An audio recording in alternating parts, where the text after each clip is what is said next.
For almost 20 years, the Coastal Trails Network has evolved into a system of multi-use pathways and rail trails connecting our region's ocean beaches, parks, and transportation centers. Watch as Chapter 1, entitled So Far, captures the growth of the rail trail network completed by 2012. In Chapter 2, Connecting Communities, we'll track our progression through recently developed trails and the crucial linkages they provide to beautiful river and marsh views, quiet woodlands, and access to the region's many attractions.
The Coastal Trails Network is an emerging 30-mile public system of bicycle and pedestrian trails linking the neighborhoods of Amesbury, Newbury, Newburyport, and Salisbury.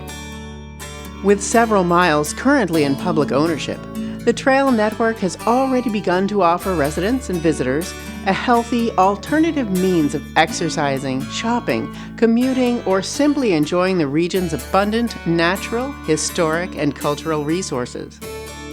In large part, this trail system owes its genesis to our past.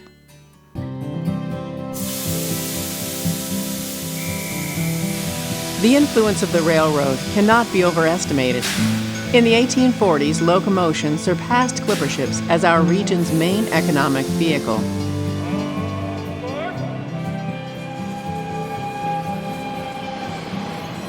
But rail began to fall from favor in the early 20th century.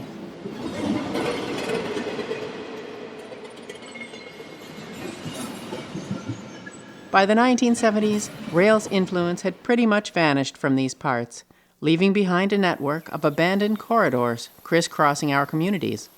Around the same time, people with vision and passion talked of repurposing this once vital resource. Today, many stretches of the old rail system are once again an integral part of our communities, gaining new life and new purpose. But there have been many difficulties to overcome along the way, Newburyport being no exception. I think this waterfront section of the trail represents a pretty good metaphor for the challenges we all faced in putting this project together.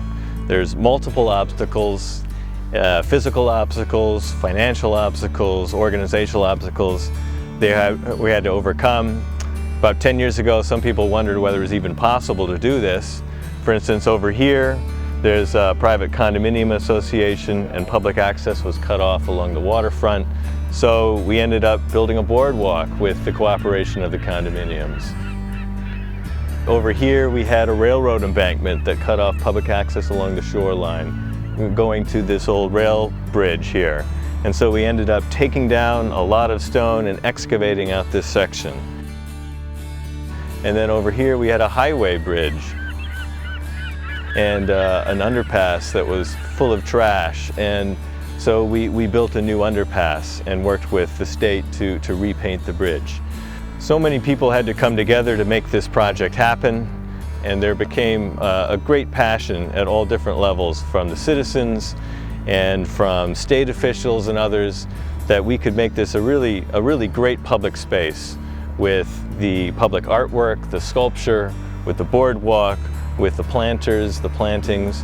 And I think we really accomplished that here because of everyone's drive to make this a unique space.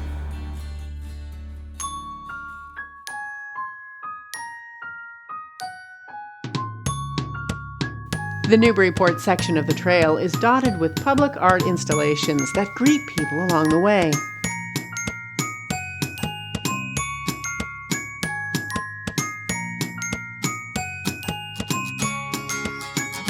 Some whimsical, poignant, bold, or beautiful, but all add up to creating a unique experience for those whose path they come across.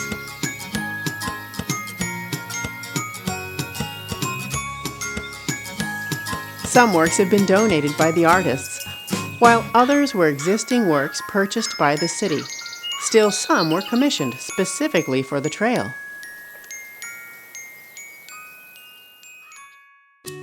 Contrasting the urban flavor of Newburyport's section of the trail is Salisbury's Marsh Trail. The trail reveals a hidden gem of natural beauty that most residents didn't even know existed. When I'm out here enjoying the Marsh Trail, I often think about all the work that went into making it. It's so wonderful now. It seems such an easy, nice place to be. But we had years of negotiation with the MBTA. We got the help of our senator and our representative Costello to negotiate a lease with the MBTA that let the town move forward with planning the trail. We worked with Mass DOT, and they provided the money to build the trail. Today, the trail is being maintained almost exclusively by volunteers. You see how beautiful the grass is? It looks like a park. That's all being done by one man on his mower. Today, I walked the whole length of the trail, and I made a little bet with myself about how much trash I would see. I saw one piece. Otherwise, it's all been picked up by volunteers. So we're very lucky that people have taken an interest in keeping the place beautiful and a place that they really feel good when they come.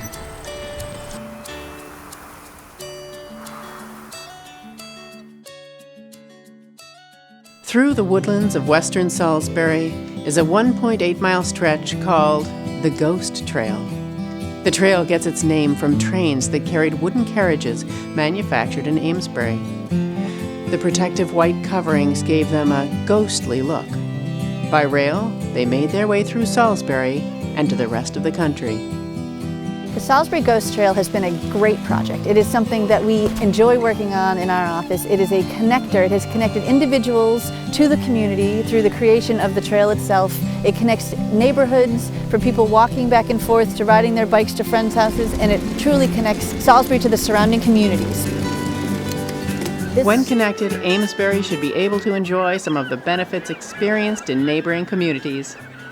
The rail trail enhances Newburyport's waterfront tremendously by allowing people to bike, walk, ride along our beautiful waterfront, enjoying the boats, the historic sites.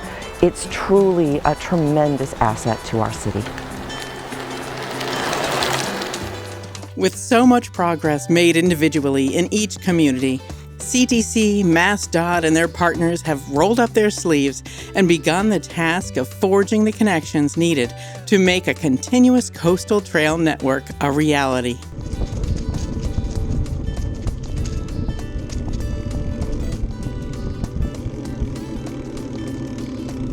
We're standing here at the spur path to Marches Hill for Phase 2 of the Clipper City Rail Trail. We worked with MassDOT to do the engineering and permitting and securing the right-of-way and all the work associated with trying to get this next phase of work here through the south end. Right here, it's a complicated area with Marches Hill. We needed to get a handicapped accessible path down from the street level. We have what I think is a pretty nice spur path that goes down, maintains the park and the sledding hill and so forth, but has the access.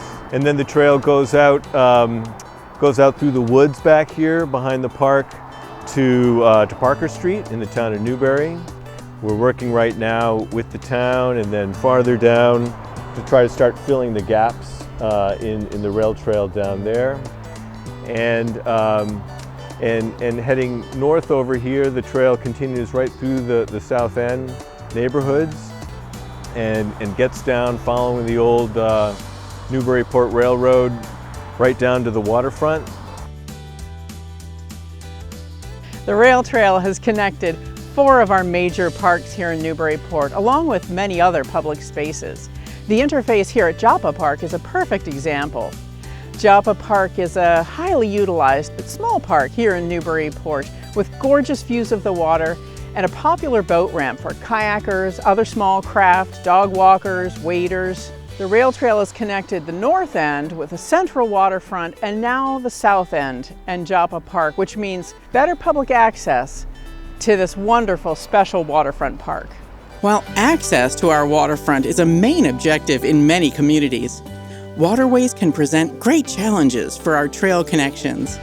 One such obstacle was bridging the Merrimack River to connect Newburyport's trails with Amesbury's, a key link vital for the greater trail network. MassDOT found a way by addressing this challenge as part of another state project. So yeah, we're up here in Amesbury, and this is one of my favorite trail networks in the entire state. This is taking advantage of the fact that years and years ago there were rail lines that crisscrossed this whole area, north, south, and east, west, and over time we've been able to convert most of that old railroad right-of-way into trails. Right in front of me you see traffic coming off the I-95 Whittier Bridge. That was another crucial piece of trail connection that we actually managed to get built as part of the I-95 reconstruction a few years ago. There was a shared use path that was incorporated into it, and I think it's the only one in the entire state that actually shares right away with an interstate highway. I've been actively coming up here and cycling up in the Amesbury, Newburyport, Newbury, Salisbury area just because of its growing network of trails that I'm happy to report that MassDOT has partnered with folks like the Coastal Trails Coalition and all the municipalities to help get built, to have great and safer places to walk and cycle. That's what it's all about.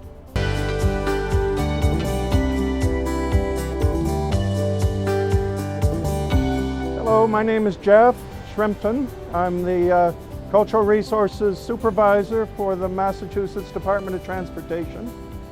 I worked for a long time on the Whittier Bridge project, dealing with all of the historic aspects. We had a historic bridge. It was built in 1952, and that bridge was very significant to many people in the area.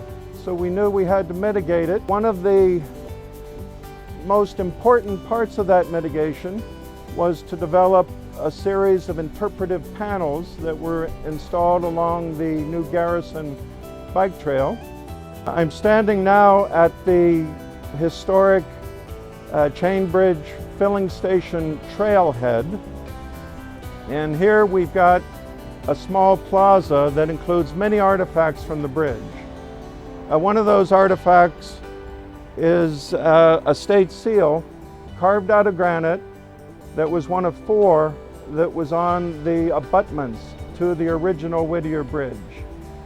Another artifact, one of my favorites, is a sculpture that was created out of part of the old truss from the Whittier Bridge.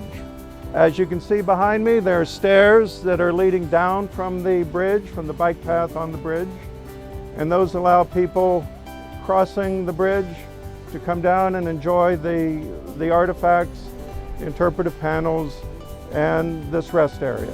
So we're on the recently completed Ghost Trail connector that brings the Ghost Trail from Salisbury into Amesbury, joining Rabbit Road over to Elm Street on the other side of 95 here. And this is the next to last piece to really connect Amesbury's Riverwalk Trail to the larger coastal trail network. With this, people are able to come safely through 95, through this tunnel behind me, and connect up with Elm Street. So with this connector trail, we still have a missing link. On the far side, going into the downtown of Amesbury, is the very popular Riverwalk Trail in Amesbury. But it ends at the Stop and Shop Plaza just on the other side of the highway here, and there's about a half a mile or less in between. So we have that gap, and we're now in the process. We started paperwork with the Commonwealth to be able to connect along Elm Street in Amesbury connect over through that plaza and connecting the Riverwalk, which will enable people from downtown Amesbury to have full access to the full coastal trail network, including the recently completed Garrison Trail into Newburyport. Though one link remains to connect downtown Amesbury with the greater trail network, much critical work has been accomplished, bringing the trail network across the New Hampshire border.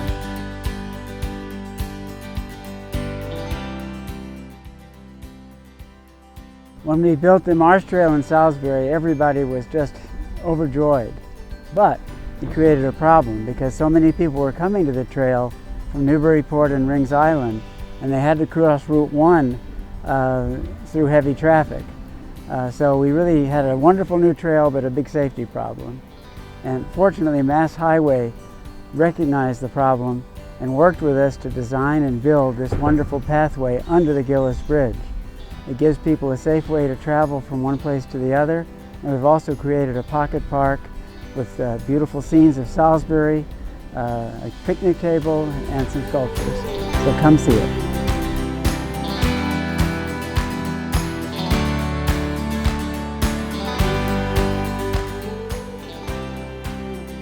My name is David Reed, and I am one of the trail advocates of the North Shore with Jerry Klima, and I'm standing on the Salisbury Trail, which is a component of the Border to Boston Trail, the New Hampshire Border to Boston that's being developed, and it's also a component of the larger national project, the East Coast Greenway, that runs from Calais, Maine at the Canadian border all the way down to Key West, Florida. The East Coast Greenway is a 3,000-mile trail. It's about a third done at this point in 2020, and each year more and more trail gets opened and built. The Salisbury Trail had just opened up, and we wanted a way to put informational posters as well as a map on the trail. And my buddy Mike Krumer came up, and we built this kiosk in 2010. Hi, I'm Derek Griggs. I'm a member of the Friends of the Seabrook Rail Trail, and we're here on the Salisbury-Seabrook Rail Trail connector, which allows you to exit the Salisbury Rail Trail at the northern end of it and go up onto Route 286 in New Hampshire. This was made possible by the Firemen's Association in Seabrook, who own the property. They granted us an easement so that we could build this trail in cooperation with Salisbury. And it's about 1,000 feet long total. I'm standing at the New Hampshire-Massachusetts border, and there's a little more on that end than there is on this end. But without this, you would not have been able to have the Salisbury Rail Trail come as far north as it did. And the other thing is it allows Seabrook residents to have a taste of a nice recreation trail that's accessible from their community. Hopefully this leads to the actual rail trail extending further northward, and that's our goal. The new 2.3-mile extension of Salisbury's Marsh Trail crosses Route 110 with a pedestrian light, connects to the Ghost Trail at Lions Park, and continues north over the new trail bridge at Route 1. It connects the town center, the Salisbury Elementary School, and Partridge Brook Park, passing through beautiful woodlands on its way north to New Hampshire. The original railroad bridge over Route 1 in Salisbury was removed because it was too low. This new bike and pedestrian bridge is part of the Marsh Trail Extension Project and lets people travel safely across Route 1. This extension of the Salisbury Marsh Trail is a great addition to the Coastal Trails network. It connects Salisbury's town center with its elementary school and with some new parks and playfields. It's also part of the Border to Boston Trail and the East Coast Greenway, and will connect the Coastal Trails network to New Hampshire through miles of beautiful woods. We've been working on this Coastal Trails project for almost 20 years, and so far we've had 25 projects, and we've now completed 26 miles of trails. When I think of how far we've come, there are countless people to thank. They include volunteers, congressmen, senators, representatives, our local banks who have given us grants, Essex National Heritage Commission, National Park Service, and Merrimack Valley Planning Commission. But most of all, we need to thank MassDOT. MassDOT has come through every time. They've provided the lion's share of the funding for the trails, and whenever there's been a problem, they've helped solve it. So hats off to MassDOT.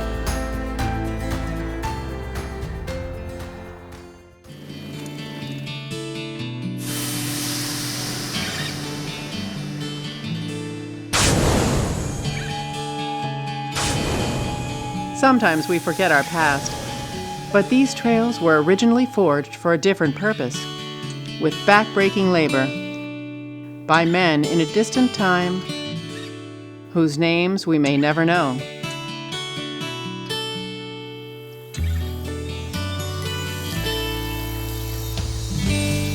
And now, through great effort, a new generation has resurrected that endeavor, repurposing it for a new use, and in a way, keeping their memory alive.